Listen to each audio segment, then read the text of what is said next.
එලිනෝකදී ඇත්තටම වෙන්නේ වහින එකද පායන එකද? ශ්‍රී ලංකාවට මේකේ බලපෑම අඩුයි කියලා කියන්නේ ඇයි? මම හිතනවා ඔයගොල්ලෝ මගේ අර පළවෙනි වීඩියෝ එක බලන්නේ නැති කියලා එල්නිනෝවක් හැටගන්නේ කොහොමද කියන එක. ඉතින් මේ එල්නිනෝකදී වහිනවද පායනවද කියලා කාටවත් හිතාගන්න බැරි හේතුව තමයි පැසිෆික් සාගරයේ දෙපැත්තට දෙවිදියකටයි එල්නිනෝව බලපාන්නේ. ඒ කියන්නේ පැසිෆික් සාගරයේ නැගෙනහිර කොටස් වලට අධික උණුසුම් ජලය එකතු වෙන හින්දා ඒ ප්‍රදේශවල ජල වාෂ්ප හොඳට ඒකරාශී වෙලා තියෙන නිසා යාලට වහිනවා. මේ වැස්සේ යාලා බලාපොරොත්තු වෙනවට වඩා වැඩියෙන් ලැබෙන නිසා යාලට නායෑම් ගම් වතුර වගේ තත්ත්වයන් ඇති වෙන්න පුළුවන්.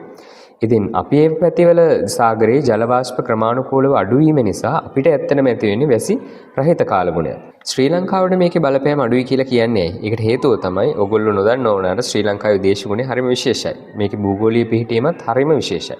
ඒතර අපි ලංකාව දූපතක් විදිහට තියෙන නිසා අපි යවට සාගර කලාපයේ යම්කිසි විදිහකට ජල වාෂ්පය යම්කිසි ප්‍රමාණයක් රැඳිලා තියෙනවා. ඒ වගේම සාගර උෂ්ණත්වයත් යම් මට්ටමක දැන් මේ වෙනකොට ඉහළ තියෙන නිසා අපිට ලොකු බලපෑමක් නැහැ.